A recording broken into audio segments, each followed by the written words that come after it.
Hello, I'm Sinta Ebersohn from Fair Divorce, and with me today is Debbie Brandy. She's an alienated grandmother, and she's going to share her story with us today. Debbie, thank you so much for being here and taking the time to share your story with us. Thank you. Please tell us, with as much information as you're comfortable with sharing, what is the story? What happened? Our daughter, on 2012, our daughter ended up going away to the States for an eating disorder. She had been mentally and physically abused by her husband. She has 4 children. She went away to get some help so she'd become a better mother. While she was gone, it basically started in the February of 2012. Her husband, we were very close to our grandchildren. They lived 3 doors away from us. And it started out slowly. We were going to start helping them. And Lisa was gone in San Diego. And her husband had a girlfriend that we sort of knew about, but she didn't. Mm-hmm. So she went away to get help. And she was only going to be gone maybe 45 days, approximately, is what she was hoping. And she was down to 85 pounds. And she probably would have died, but she got help and she was gone for a long time. And in the process, her husband, it started basically, I would say, about 2 weeks after she left, he started not letting us see the children.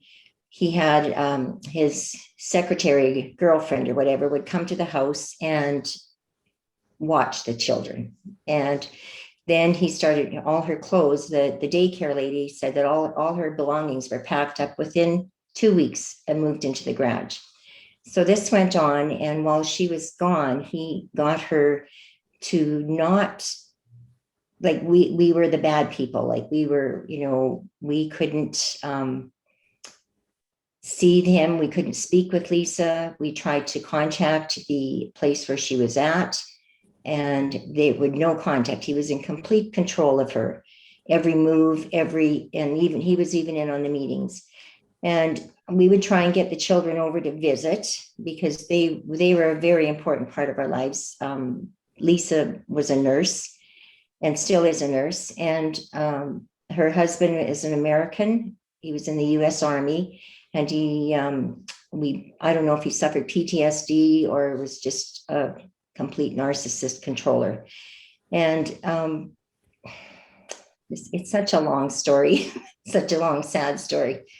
Anyways, the children he would, within, I would say 6 months, those children they had nothing to do with us. We couldn't get them over to the house. He always had an excuse.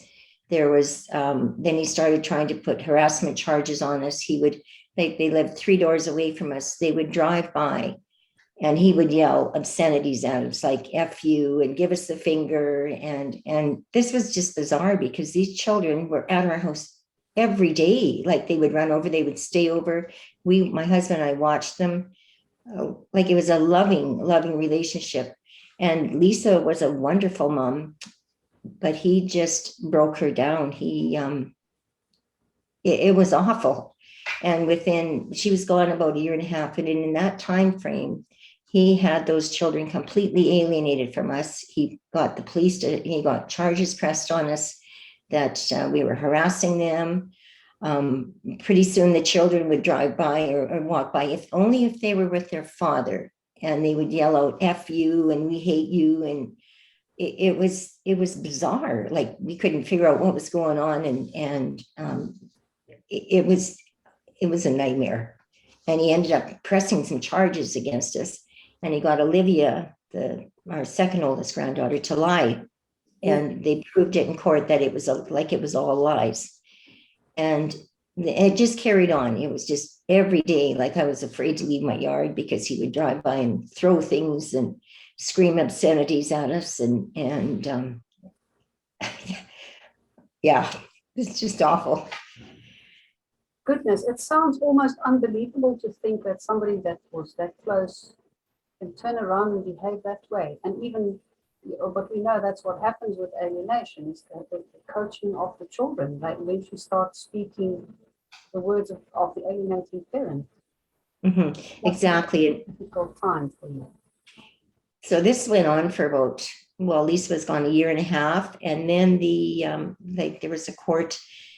He tried to get, I think we had to sign a peace bond because, and we were supposed to stay away from him and the children. And he got me stopping. I used to work at the school with the children. I couldn't go to the school. We could do nothing with them. And our lawyer just basically said, get a peace bond. But we should probably, in hindsight, never have done that, because you just, with the court system, it's a no-win situation. It's the amount of money that was spent and put out, and over, Lisa was gone a year and a half. And then when she came back, one of the things she said to us, it was like a light bulb went on in her head. And she said to me I was at a doctor's meeting and I met her and I said, and she says, Mama, I've been a victim of abuse. And we just said, Lisa, we know you have been.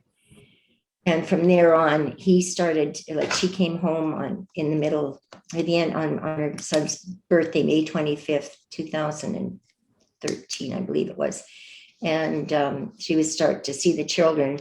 But while she was gone, he got her to sign a legal document giving him complete, custody of the children, and everything that she had in her house was his. That she was basically controlled by him. She was on medications. And they were saying he said she was bipolar, a drug addict, multiple personalities. She was, abusive. Which were all untrue. Lisa was a wonderful mom. She was sick. Yes, she was. And she stayed away too long, but she was a good mom, and she still is a good mom. Anyway, the court systems, it went into court and he started doing the same things to her. She was home 3 days and he started doing the same things because she thought she'd get back with the children. And about the third day, he started doing the same thing to her and yelling, saying that she was abusive. She'd abused the children. Well, there was no abuse. There was absolutely no abuse. Bad parenting, like we all do at times, but no abuse. And the courts proved that. Sorry, can I just interrupt for a moment just to ask you, did she come back and moved into the house with him, or did they get divorced while she was away? No, she didn't come back. She came in and lived at our house. Okay. He wanted her to stay at her friend's house in Calgary. And she said, no, I want to be close to my children. I think she thought they were going to maybe get back together, but it was all because he had a girlfriend and she was basically living with him, and and then he told her 3 days later that he wanted a divorce. Okay. So it just snowballed from there, and we got a lawyer for her, and it was in the courts for almost 4 years. And it was probably the worst. There was 2 expert witnesses that were at the main trial. She did get custody of the children in August 2016 but the judge, she was to get them, the judge gave him 4 days to prepare the children before she got them, instead of just going in. So they would run away, and she finally got them. And there's 4 children. Max is now 20, Olivia is 18, Charlie is 15, and Sophie is 13. And they would run, he'd have places for them. He'd pick them up. And we got them out to BC, and we stayed a month out there with them. They were in a park model beside us. And then Lisa was in our park model with the children. And she had some tough times, but they were coming around. And, she went to meet with a family forwarding team in Vancouver, and they met with us in Sycamores, where our summer home is. And they came and met with the children and did activities, and they slowly brought us back in. And it seemed like it was going okay. And then she decided to, by the end of August, she thought, well, I'll move back. I'll go back to Drumheller because I got support with us there and other extended family. And then as soon as she got home, the alienations, like he had them run away, and the children went missing for almost 2 weeks. And we Wow. knew sort of where they were, but the police wouldn't step in. Like they were trying to, but they couldn't find, I mean, he had people helping him. And anyways, they did get back, but she didn't get them. They were still in her custody, and the judge let them stay with a friend of his that was working with him. So there was no reunification at all. Like, it just got worse and worse and worse. And then the big trial was in January of 2015. It's just kind of vague right now. Anyways, it was a 10-day trial, and there was 2 expert witnesses. They had a psychologist that worked with the children, and Lisa, while this was in the 4 years. How long did that go on? And it should have taken 3 months, but it took about 9 months for her to get the report done, because he would not comply with anything. Mm-hmm. And then the court ordered this family forwarding out of Vancouver, and that was an extensive Allison Jones family forwarding. I don't know if you've heard of her. She's very good. Anyways, he was threatening them, and I mean, it was just an absolute nightmare. They basically said it was the worst case they'd ever experienced in North America. Mm-hmm. It just is like, she should write a book. I mean, it's unbelievable. And anyways, the 2 expert witnesses at the court, they had a different judge, and he was retiring, and this was in January, and he was retiring in the end of July. So he was to meet with Lisa and the children and them, and 6 times. He met 3 times and basically said, you know what, these kids are so far gone. If you want these children, Mr. Gruner, you can have them. But she will give you nothing. And so that's where it ended. Like, he ended up getting the children back, and she's had nothing. He actually slipped away in the middle of the night. He went into bankruptcy, lost their home. She had nothing. She was left penniless. And he's to give her where the children were living, their emails, their phone numbers, nothing. And so that was they've been gone now 3 years, but he just basically snuck away and moved to the States, and there's been nothing we can do. There have been people reaching out to her from where they're at right now, and that are very, very concerned about these children. Mm-hmm. But they're 20 and 18 now. So maybe Max and Olivia, maybe they'll reach out one day, but we just can't seem to get anywhere. But people down in the States are very concerned. He's doing the same thing to his own family. Nobody's seen them since they moved there. He left his old girlfriend here, and he's married another lady down there now, and they're trying to adopt the children. But there is a court, we were notified, there is a court investigation supposedly going on, but that was in April, and Lisa, we did a Zoom meeting, and because of this crazy adoption or whatever, and we don't know what this is all about, and we're just waiting to find out if anything's going to come of any of this. But she has no contact, and we've spent so much money on lawyers over the years. We could have put 4 children through university. I can imagine. Maybe it's a horror story to listen to that, and I'm so sorry to hear that your family has been going through this. And it seems like it went bad, and it seemed like she got the children back, and for a moment there was hope that things would normalize, and then he disappeared again with the children. So it's like he's relentless. See you, Sarah. That's my husband having his morning coffee. Yeah, I know those children love their mother. I mean, she was a good mom, and it's just heartbreaking. Yes. So tell me, has your daughter recovered? Is she well now? Oh, she's very well. She's a nurse. She was never bipolar. She's never been an alcoholic. She's never been a drug addict. She's never been multiple personalities. Like, they had her on so much medication down there that she believed everything he said. I mean, that was her husband. She loved him. Yes. It's just Unbelievable. cruel. So he used that against her to set her up as an unfit mother, basically. Yeah, yeah. And then he tried to say there was abuse. Like that's where he, because he didn't know anything else to do. So I guess he thought, well, and I don't know, it sounds like a lot of people do the abuse. Mm-hmm. Yes. But they proved, like the judge said, you were exonerated. There's never been abuse. Bad parenting, maybe. Yes. When she was sick, yeah, she was, and your husband's never home. I mean, he was always working with his secretary. Mm-hmm. But yes, and that in itself is a traumatic experience for a woman to go through the infidelity marriage. That in itself is enough to trigger all kinds of symptoms, or responses. It's yeah. what I find strange though is that there was a judge that literally gave up and said, well, there's nothing that can be done, and allowed the children to go with their father despite of the whole history. Yeah. That must have been very frustrating. Oh, well, the first judge, she finally clued in that there was alienation. Mm-hmm.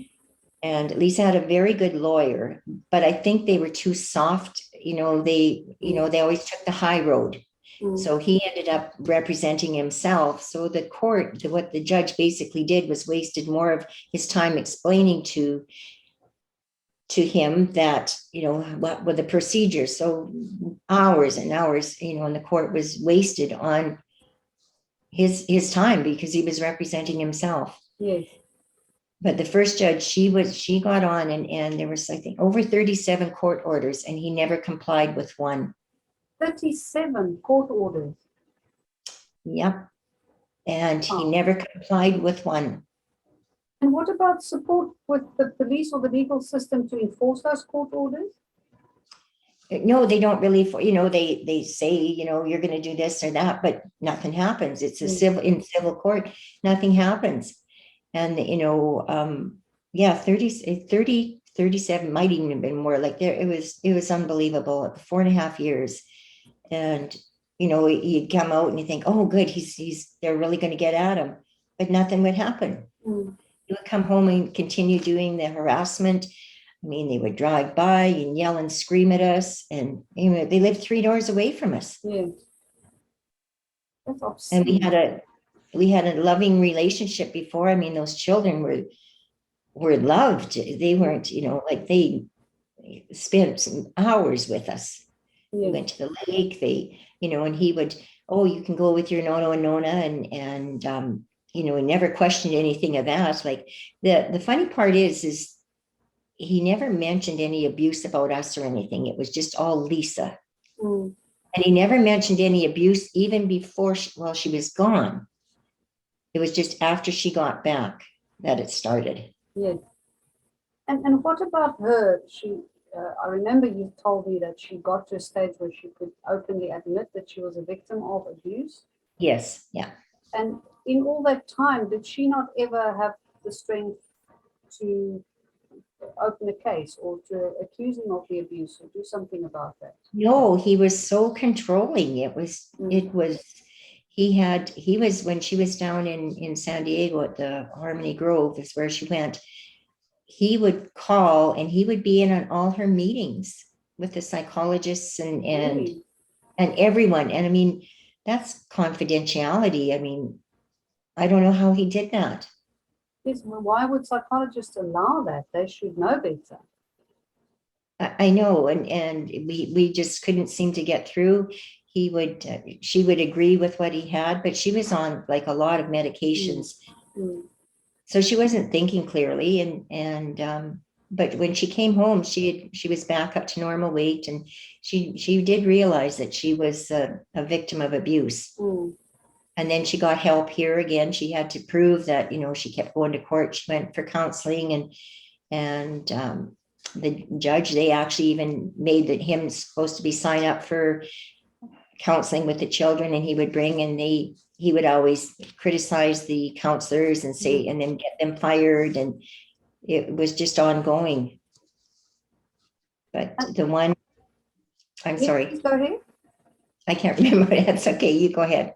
No, I was just wondering about the expert witnesses that you mentioned. Did they come up with anything concrete or any diagnosis of the Basically, they said behavior? they said remove those children from that home. Mm-hmm. And so they did, but each counselor got on it would maybe one meeting when when they go with the children. Like we have reports and reports on the they had a P&8 assessment, Mm-hmm. and that's where they went with empowering empowering. Anyways, this is Nancy Rohatinsky, and there was a 200-page report. Over 60 pages were on remove those children from that home, mental abuse from the father. And then the expert witness from Vancouver, the family forwarding team, same thing. They knew, like the first time they met, basically spoke with him, that they knew there was something wrong. Mm. They would agree to she did everything what she was supposed to do. He would always phone and cancel the appointments, or the children were, he would accuse them of being like taking sides, and that we knew these people, and we never met these people in our life before. So that family forwarding team, that was very expensive, and we ended up having to pay for that because he didn't pay for it. He wouldn't pay for anything. Even the first expert witness, like they had the two expert witnesses at the trial, and it was so upsetting to listen to what they said. Mm. And the judge just basically, okay, believed them. But then I don't know why. Was it just because he was retiring and he couldn't be bothered with it anymore? So I don't know if there's hope that her children, the younger two now, or, Lisa was seeing the youngest one out of all of them, but she started out, she loved her mom. And then next thing you know, she's not wanting to come to the visits. And it was terrible. Just terrible. Yes, that is very terrible.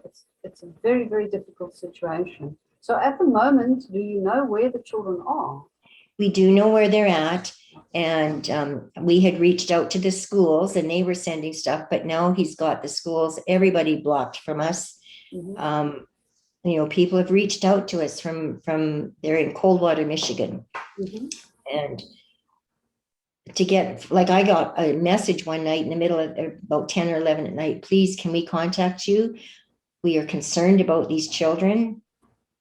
And so we've been in contact, and it was one of Olivia's boyfriend's parents. Mm-hmm. And they are, like he's calling them terrible names now, calling them psychos. And it's absolutely horrific. And I've spoken with his mom, as she's called. They have not seen the children or anybody. He's told the children that their grandmother down there has disowned him. She disowned him years ago. Wow. And now he's remarried another younger woman, about 10, 12 years younger. And, they said, Lisa tried to send gifts to them, for everything's returned or forwarded. Our oldest grandson was going to get married. Those people reached out to us, and they said, this man they just about drove their daughter crazy. She just about had a breakdown. Mm. So I don't know where to even turn anymore. Like I said to Lisa, will this ever come to light?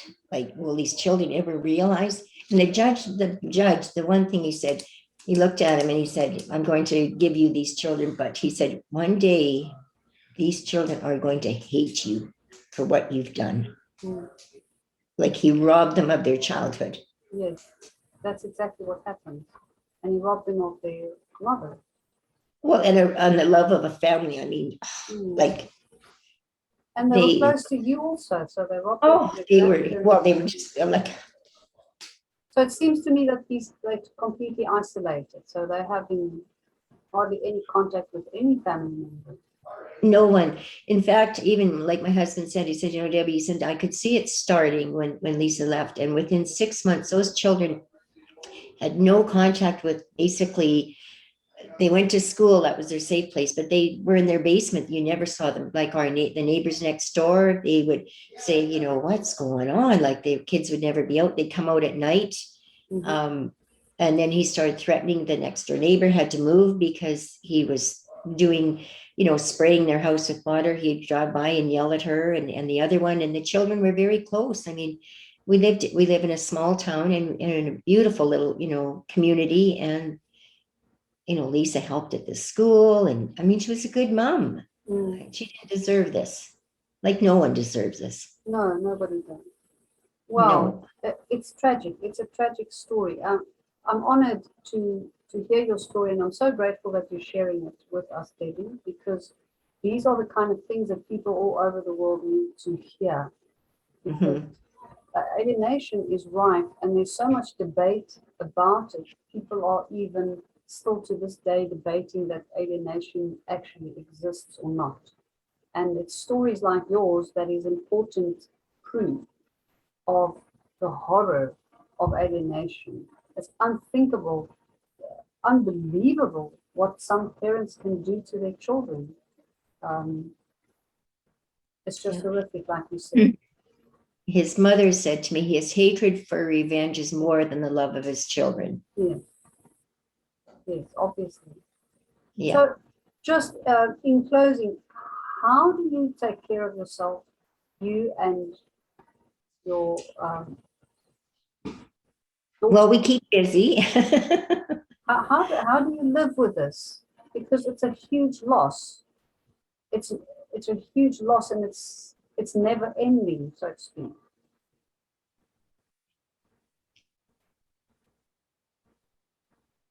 You keep busy. We've got a good faith and good support, like people know. And just try and be positive and pray that they'll come back. Mm-hmm. But our daughter, I don't know how, like, this is hard for me, but I don't know how our daughter's, I mean, she lives with us every day. Mm. And she's a nurse, and she's a very good nurse. And like, I don't know how, like, I honestly don't know how she's done it. But she's had lots of support, from everyone basically. And people didn't believe our story at first till they actually witnessed, and some came to court with us, and it was like, oh my God, like, this is true. Mm. And there's still people that look at us, like you're some kind of monster. Yeah. But she's made it this far, so I think she'll be, I know our son said, Mom, is she going to be okay? So she'll be fine. She since had another little boy. Mm-hmm. And he's brought joy to our family. That's And wonderful. he's a happy little boy. But her other children were happy children too. And that's what's so sad to see, that they have so much hatred in them now. Yeah. Wow, it's tragic. It's really tragic. I do wish that there's something that we can do to just turn these situations around and stop this, because it's child abuse. It's absolutely abusive to children. And it's total abuse. That needs to be done. Yeah. I don't know.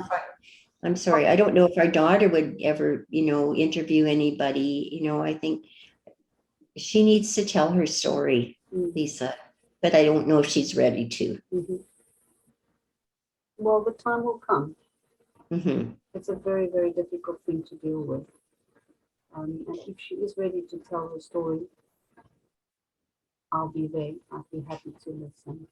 Debbie, Okay. what would you say? What advice can you give to other grandparents who are in the same situation? Yeah. I would just say never, ever give up. Mm-hmm. Like, just, always keep that door open. Like, if ours walked through the door, we would be so happy. Yeah, never give up. And it's important for the children also to know that one doesn't give up, to the extent that they can know. And even when they grow older and realize one day what's been going on, that is also a huge experience for them, and it leaves them with a lot of questions and anger and resentment and sadness. I can't imagine what's gone on in their little minds. I mean, to have people that love them to be just ripped from them and never, I mean, they must have moments, like they say, they get a light bulb moment where things will come. I mean, they can't forget all that. No, they can't.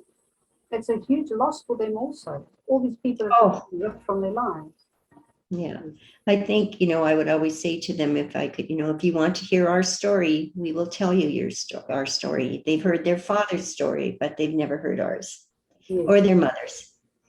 That's a very important thing that you're saying right there. They're only hearing one side of a story, and it's based in lies. It's not a true story. Total lies. Yeah.